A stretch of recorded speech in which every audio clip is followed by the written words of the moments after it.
भंडारा पवनी विधानसभा क्षेत्रामध्ये आता प्रचाराला रंगत आली असून भंडारा चौरंगी लढत पाहायला मिळत आहे। मात्र विधानसभा क्षेत्रामध्ये आता शिंदे गटाचे आमदार बोंडेकर आणि ठाकरे गटाचे बंडखोर उमेदवार नरेंद्र पहाडे यांची काठीची टक्कर पाहायला मिळत आहे।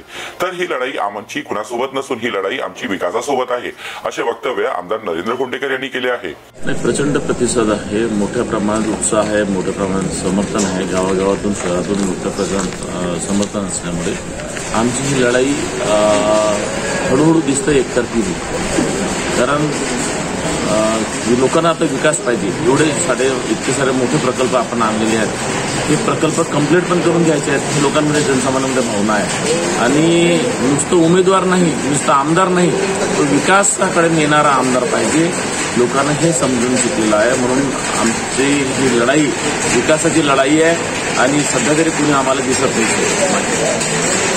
तर अपेक्षा उमेदवार नरेंद्र पहाडे यांनी सांगितले की ही लढाई आमचीच असून आम्हाला जिंकून येणे अतिमहत्वाचे असल्याचे नरेंद्र पहाडे यांनी सांगितले।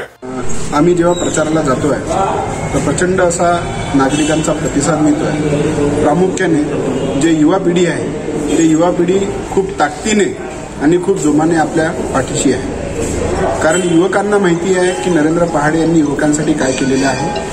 त्यांच्यासाठी रोजगाराचा प्रश्न असो, शेतकऱ्यांना माहिती आहे की बा नरेंद्र पहाडे काही कोणत्याही पदावर नसताना, राजकीय काही अस्तित्व नसताना त्यांनी जे लोकांसाठी केलेले कामं आहे हे लोकांना माहिती आहे। म्हणून या ज्या गावात आम्ही चाललेलो आहे, ज्या ठिकाणी चाललेलो आहे, लोकांचा प्रचंड असा प्रतिसाद आम्हाला मिळतो आहे।